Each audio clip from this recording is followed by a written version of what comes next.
Kayak mana sekarang? Masih buat apa kayak misalnya kayak di Instagram masih desain konten, buat video masih sekarang? Masih itu aktivitas yang lagi berjalan tuh seperti mengelola konten digital itu kerjaan emang yang kalau di Jakarta sendiri menjadi kebutuhan sehari-hari gitu. Karena kalau di Aceh juga dulu kan di pariwisata juga ngelola konten digital pariwisata gitu kan, yang Aceh Tourism. Hampir setahun juga ketika lewat beasiswa ya meninggalkan Aceh untuk memberikan warna baru atau hidup baru ya ke Jakarta, merantau belajar bahasa, rupanya dikarantina di sini karena COVID-19 yang melanda negeri ini ya kan. Karena COVID jadi nggak bisa ini ya. Ya, jadi nggak bisa berangkatannya ditunda sampai September nanti. Oh. Jadi ya udah dalam 3 bulan yang sudah berjalan ini kegiatannya hanya mengelola konten digital. Konten digital produk itu dalam artian itu adalah pekerjaan memang yang digeluti di era-era modern seperti ini, pekerjaan di kamar kemudian menghasilkan uang. Kita hanya ngeleot konsep-konsep Instagram dengan pola-pola menarik, isu-isu sosial yang ada, kita kemas dalam branding. Itu sih sebenarnya yang lagi dikerjakan. Tapi sekarang kalau misalnya Reza melihat peluang di situ besar atau seperti apa? Peluang untuk di konten kreator. Saya ini kan di era sosial media kan banyak orang yang justru terjun. Reza melihat peluangnya seperti apa gitu? Oke, dulu kan sebelum aku terjun ke dunia ini, aku juga udah lama mempelajari marketing digital dari beberapa tahun di Aceh, ikut pelatihan Backcraft seperti itu. Walaupun basicnya di film, ya kan dari kuliah dulu kan kita aktif dalam pembuatan film dokumenter, film-film fiksi. Itu hanya sebagai hobi aja, hobi yang menjadi kesenangan. Kemudian melihat peluang-peluang besar di era digital yang seperti ini, itu sebenarnya menjadi salah satu aspek yang menarik gitu. Karena pekerjaan pengelola digital itu di tahun 2010 menurut penelitian yang telah dilakukan itu pekerjaan yang paling mahal bayarannya. Kalau di Jakarta sendiri ya, bukannya sombong, pekerjaan seperti itu penghasilannya sebulan sekitar 60 juta di Jakarta. Sebulan Lain lagi kalau bisa 60 juta. sebulan 60 juta pengelola konten. Kalau konten gitu. Lain kalau kita lihat di Aceh mungkin untuk membayar pengelola sumber daya manusianya belum cukup, apalagi SDM-nya kurang memadai gitu. Ya kita coba di daerah orang dulu, mungkin cari pengalaman juga. Kalau Reza melihat di Aceh peluang ini belum dimanfaatkan sempurna kayaknya. Masih artinya banyak konten-konten kreator asal Aceh, justru mereka berada di luar. Di Aceh sendiri mereka tidak terlalu ini. Ya, misalnya, Benar. Banyak kayak sebenarnya banyak orang-orang yang nggak tahu produk-produk yang punya orang Aceh, cuma udah nasional gitu, seperti Kev. Seperti lagi beberapa teman yang ngelola yang orang Aceh, dia kerja di karyawan Brodo gitu, dan banyak lain-lainnya yang sebenarnya mereka juga sama-sama belajar sama saya juga di Aceh, ikut pelatihan Backcraft selama setahun, bimbingan kita ikutin mentor-mentor yang menarik dalam marketing, dan akhirnya usaha mereka ya hampir nasional. Apalagi contoh satu lagi, Erigo kan produk Aceh yang sudah hampir internasional kan, produk baju kan. Seperti itu. Jadi untuk Aceh sendiri, kalau kita melihat peluang dari digitalnya sendiri, banyak yang mau mulai, cuman belum berani untuk ambil tindakan gitu. Baru mulai maksudnya untuk membangun branding, tapi apalagi Aceh untuk membayar orang dengan jasa yang tinggi juga susah. Saya tahu benar itu di Aceh seperti apa sistem marketingnya, masih kurang gitu.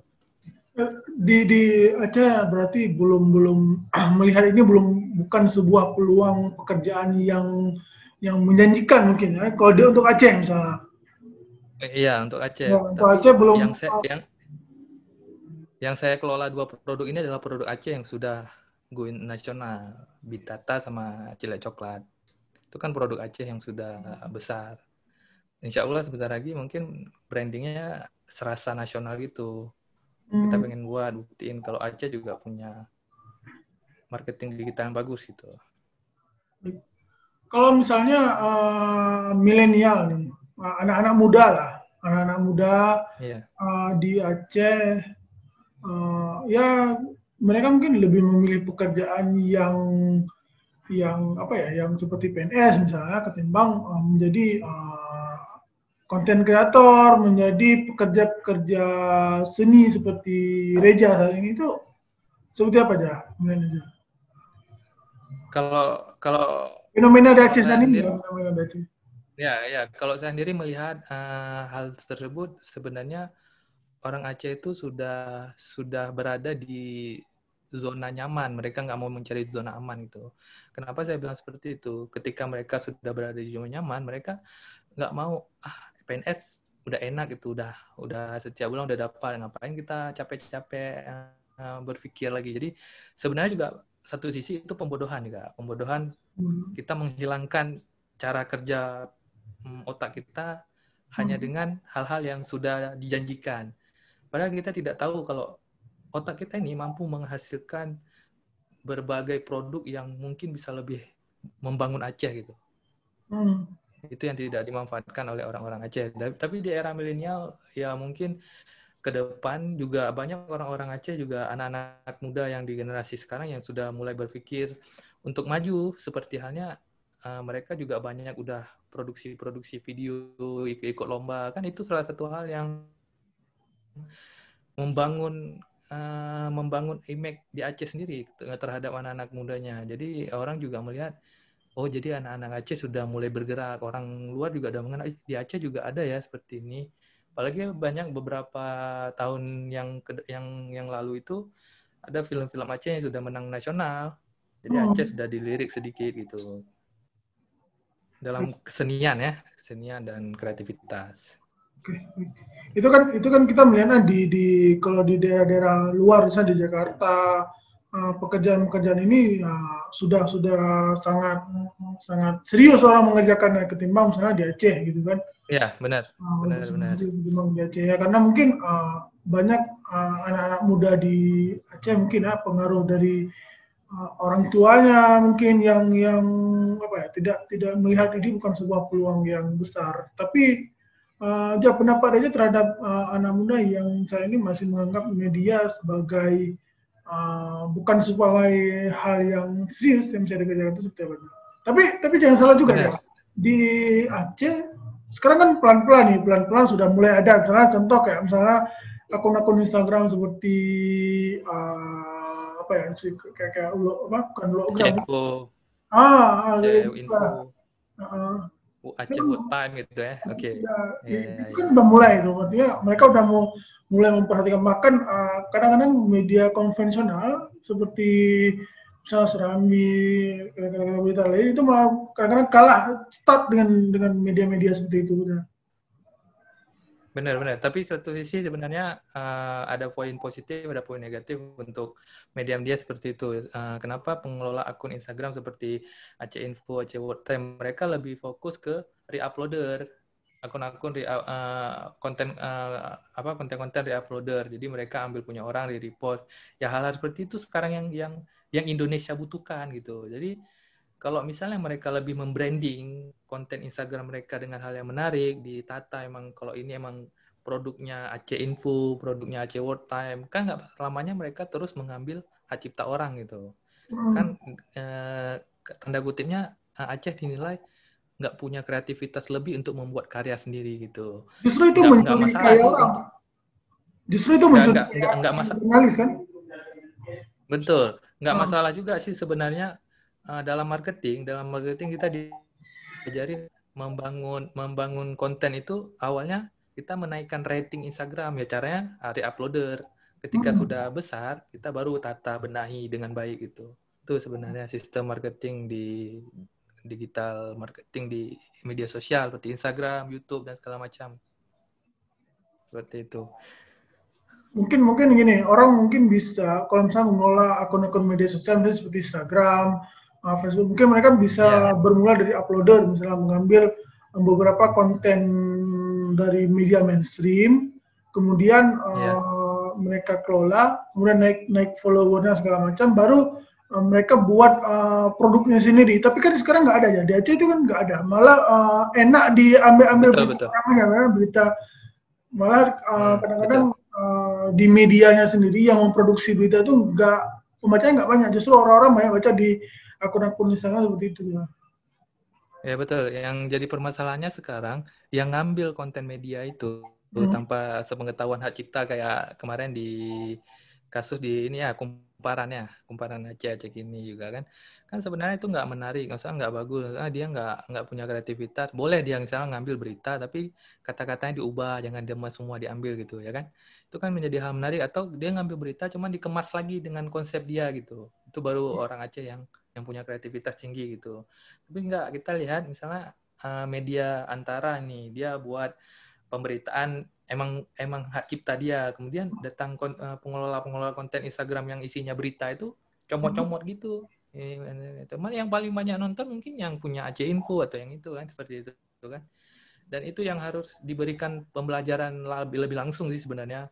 Atau mungkin ada orang-orang yang sudah punya pengalaman di bidang marketing mengajarkan pola-pola seperti itu di Aceh. Oke. Dulu ada setahun program Backcraft, sekarang nggak tahu lagi Backcraft, nggak ada lagi kayaknya. Padahal di mentoring Backcraft itu emang orang-orang terpilih kemarin tuh, orang-orang yang sudah paham dasar marketing. Makanya saya sempat 5 kali atau 6 kali ikut, alhamdulillah sampai mentoring ke Jakarta kemarin tuh. Ya banyak lah ilmu-ilmu yang menarik itu. Tapi kayaknya sekarang lagi Gitu. pandemi, Bigcraft nggak belum aktif mungkin di Aceh. Lagi pandemi mungkin. Setelah ini mungkin baru mulai Ya, lagi. benar-benar. Apalagi Backcraft kan udah jadi ini kan, udah jadi salah satu apa namanya yang diunggulkan kan Hmm. dalam program pemerintahan karena berhasil membuat pelatihan-pelatihan menarik.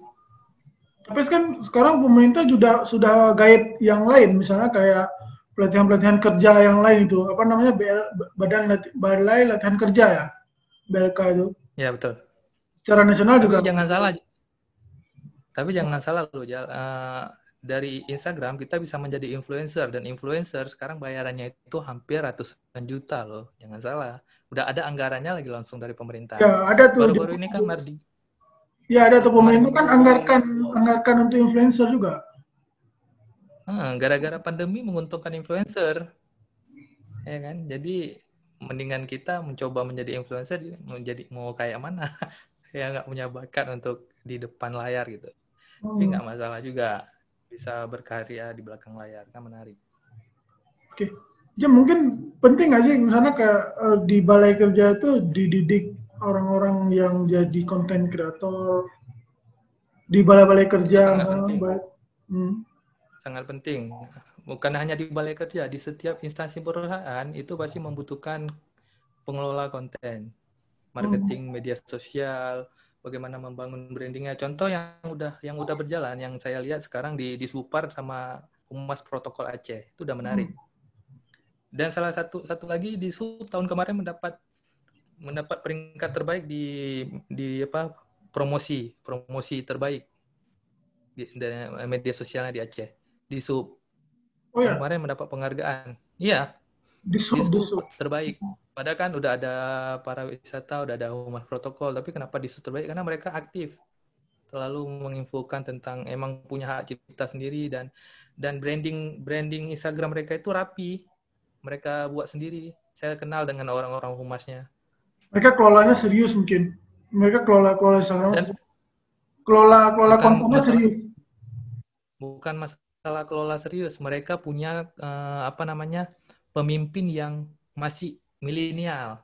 Oke. Tahu nggak, untuk pekerja humasnya itu ada kantor khusus. Di kantor itu ada kaca, kayak rumah.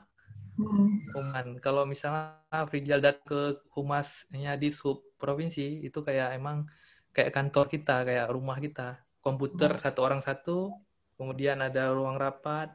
Emang kayak ini Asli ya, saya udah lihat tuh di sub Aceh gimana ya promosinya bagus. Mungkin itulah instansi-instansi lain mungkin di kampus misalnya mau bangun branding atau kan kampus juga salah satu instansi yang memiliki citra gitu kan. Ya. Oke, berarti perlu ini juga ya, perlu apa namanya orang-orang yang memang berpikir ke arah itu gitu untuk mengerjakan kegiatan-kegiatan konten kreator seperti itu ya. Apalagi di instansi-instansi Udah terkait untuk perlu, promosi kan bisa juga tuh. Untuk promosi, benar-benar. untuk Dan salah satunya untuk apa namanya dari marketing digital itu menjanjikan untuk beberapa 5 tahun ke depan ini. Itu pekerjaan yang menjanjikan. Percayalah, karena kita hanya duduk di kamar, kemudian membranding konsep, konsep kita dilihat oleh orang banyak, dan kita menghasilkan uang dari hasil kerja kita sendiri. Jadi kita setiap hari berpikir nih, aku ngerasain banget loh Jal selama 2 bulan ini, aku ngerjain ngelola 2 produk.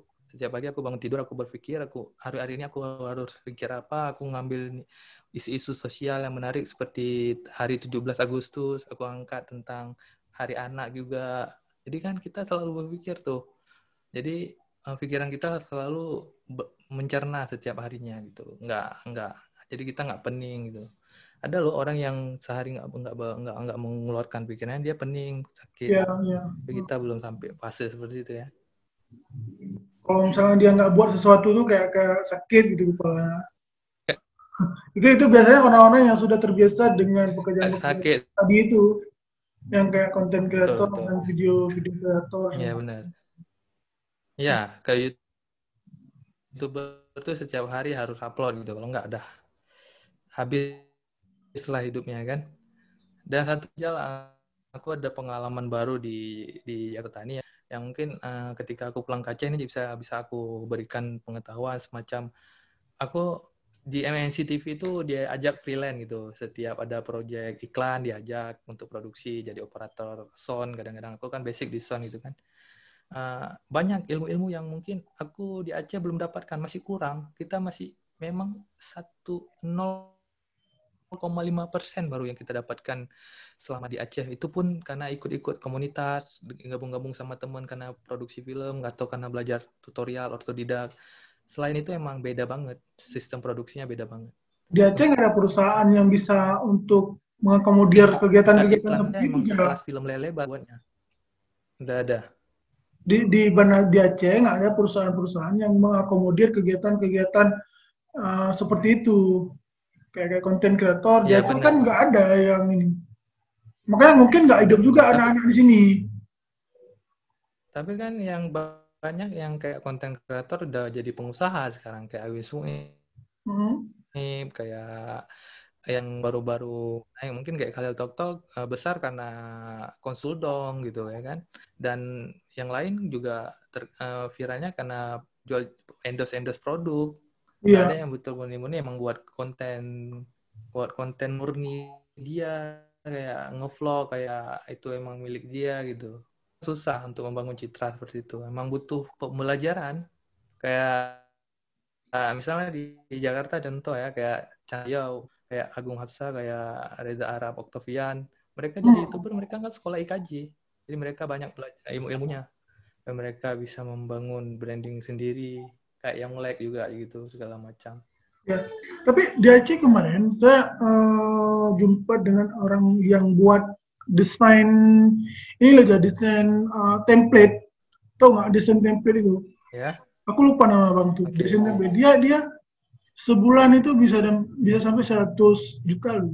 Tapi dia banyak kerjainnya punya punya orang-orang luar, punya perusahaan-perusahaan dari Timur Tengah, mungkin dari hotel-hotel di sana. Ya, Itu bisa sampai ratusan juta tuh per bulan dia bisa dapat dari benar-benar. itu.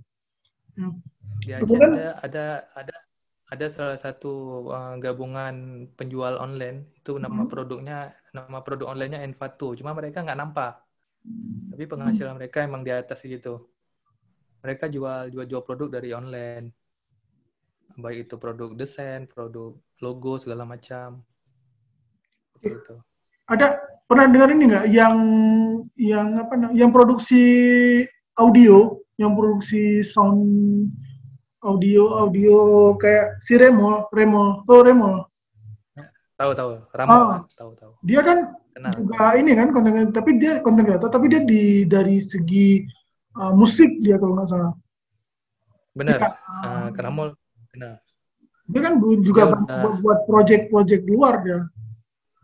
benar, dan musik-musik dia juga udah dijual sama orang luar kan, banyak yang beli kan, Udah perusahaan-perusahaan keluar beli ya. kan.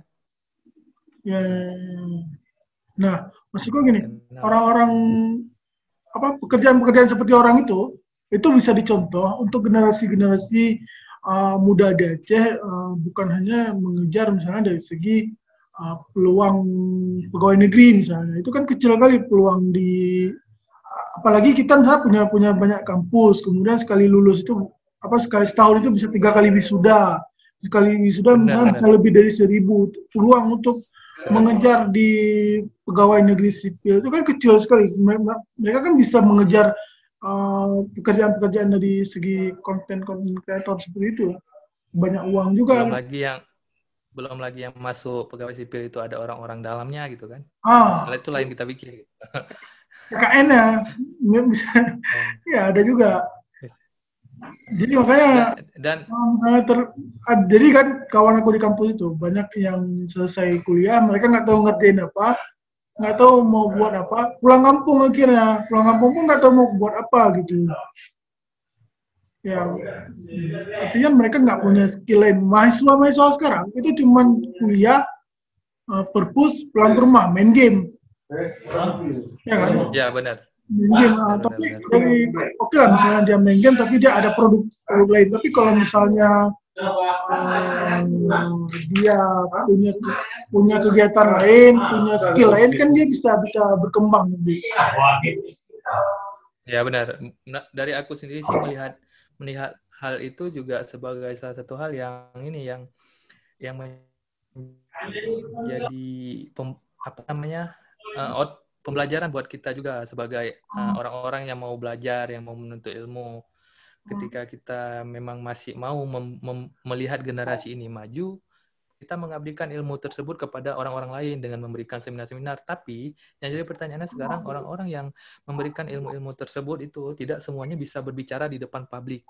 Banyak bisa emang kayak si Ramol contohnya. Mungkin dia belum berani tampil dan dia sudah punya potensi untuk memberikan ilmunya kepada generasi itu. Ya misalnya orang-orang lain yang mungkin belum nampak dia aja, cuman dia penghasilannya udah ratusan juta, tapi dia nggak nampak gitu. Memang dia belum belum berani mungkin tampil depan publik itu. Hal seperti itu yang mungkin harus kita hidupkan di Aceh, semacam mentoring seperti Backcraft, cuman versi Acehnya gitu. Jadi banyak mungkin anak-anak muda yang lebih terampil di Dari Aceh. segi itu, iya, iya, Dari segi itu, iya. dari segi itu mungkin bisa kita lihat. Dan satu lagi bisa buat seminar-seminar kecil yang menghadirkan orang-orang akademisi untuk memberikan pembelajaran. Cuman juga feedbacknya juga nggak terlalu besar sih, tapi akademisi ini juga memberikan pengaruh melalui pelatihan-pelatihan lapangan seperti yang dilakukan Backcraft juga, atau adalah output yang bisa memberikan pengaruh besar untuk generasi ini gitu. Dan aku sendiri melihat Aceh masih harus banyak menghadirkan generasi yang lebih produktif ya. Bukannya karena kita dikenal di sini juga kita dikenal orang yang banyak nongkrong di Aceh. Orang Aceh itu orang suka nongkrong. Nongkrong orang Di kopi.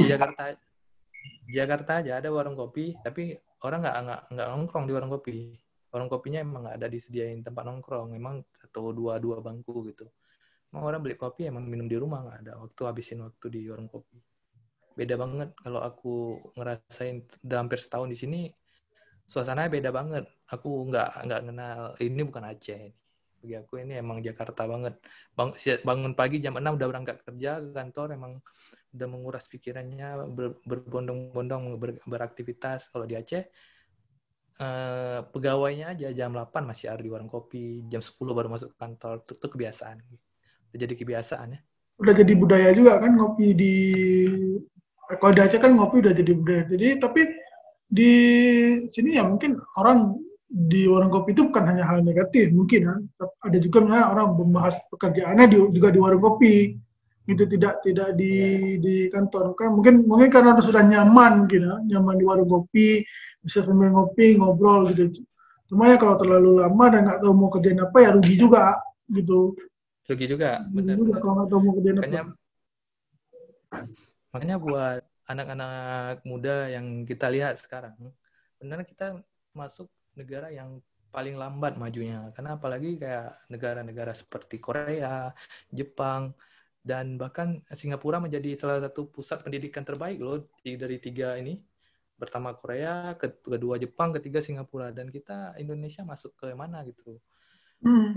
Bukan, kita nggak bisa menyalahkan sistemnya juga, tapi kita menyalahkan kepada personal diri kita sendiri, anak-anak mudanya, generasinya. Uh, Kalau kita nggak menggerakkan diri kita untuk membuat negeri ini maju, ya negeri ini ya gitu-gitu aja, nggak maju-maju gitu. Ya. Tapi salah satu sisi ketika saya tanya teman-teman kenapa nggak mau berbagi ilmunya, ya nggak berani, nggak siap gitu ya. Ujung-ujungnya jadi pegawai semuanya hilang. Yang dia dapatkan selama kuliah, yang dia dulunya orang umlot gitu, ketika udah di bangku pegawai udah nggak bisa apa-apa lagi. Dan itu sebenarnya yang kita sayangkan di era sekarang ini ya. Apalagi di Aceh. Ya, Tadi Aceh tadi disinggung juga Aceh soal masih banyak. ya, tadi disinggung juga soal uh, perlu misalnya ada monitor apa mentoring di Aceh misalnya, uh, siapa ya misalnya yang bisa buat itu ya pemerintah mungkin ya. Pemerintah mensupport mengeluarkan dana untuk generasi-generasi muda Ya, di Aceh itu juga ada anggarannya lah untuk itu untuk buat uh, melatih orang-orang di konten kreator misalnya untuk mengembangkan industri kreatif lah di Aceh. ya benar. Hmm. Ya sebenarnya dalam kan itu anggaran pemerintah kan setiap tahun sekali gitu kan. Hmm. Maunya adalah dialokasikan dana untuk setidaknya berapa persennya untuk program mencerdaskan generasi, kan itu ada yang saya dengar Aceh Aceh hebat gitu, Aceh Carong. Cuman Ya. mana? Nggak nampak. Aceh Carongnya apa? Lebih lebih carong kemana gitu? Kita nggak bisa lihat. Maksudnya Aceh Carong di sini mungkin lebih ke program-program cerdas cermat seperti itu, program-program apa namanya, pembelajaran kayak apa namanya, relawan yang Hmm. memberikan datang ke kampung-kampung. Mungkin seperti itu yang dikatakan dengan Aceh Carong. Kenapa nggak kita memberikan kesempatan kepada anak-anak mudanya gitu? Hmm. Bisa misalnya.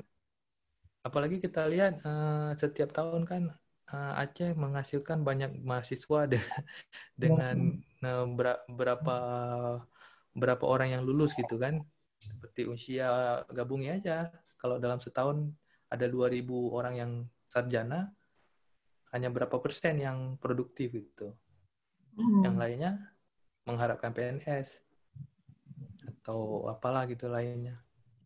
Nah, seharusnya kan pemerintah bisa masuk di program Aceh Carong itu ya, yang Iya, di pemerintah. Jadi benar, bisa masuk lewat situ, bangun kegiatan-kegiatan yang memang mengedukasi masyarakat, terutama di segi konten kreator, di segi video-video kreator. benar, Ada ini apa namanya, industri kreatif lah yang bisa diplotkan benar, melalui program Aceh Carong gitu kan. Tapi kan sekarang betul betul.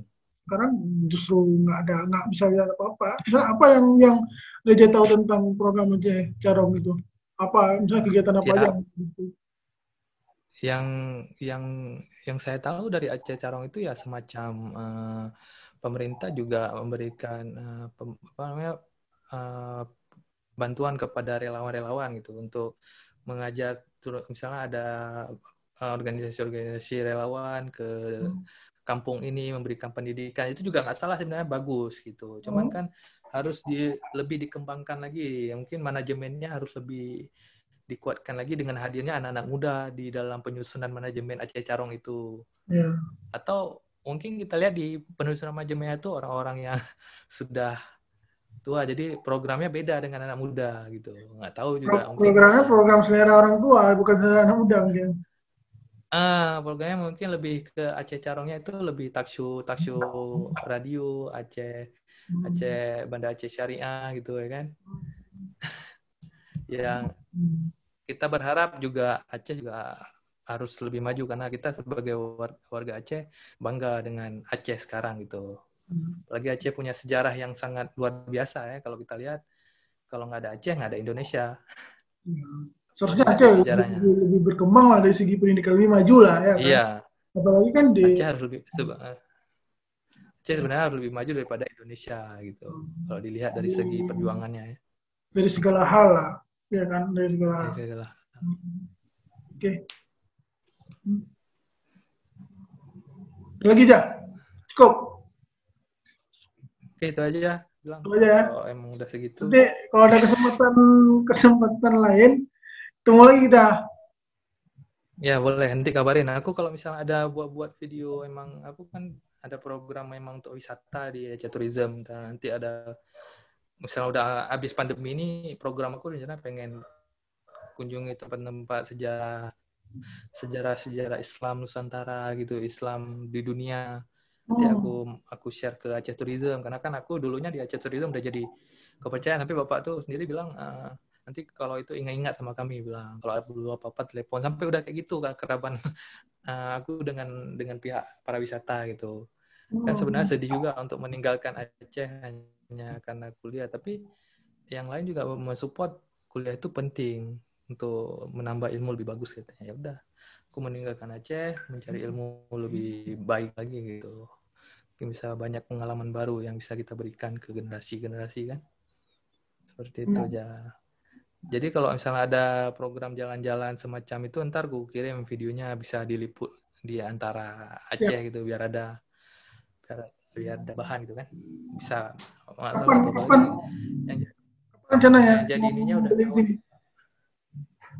September insya Allah kalau aman COVID dan semua bandara udah nggak ada terverifikasi virus, kita berangkat. Dan visa juga September, kabar paling lamanya September.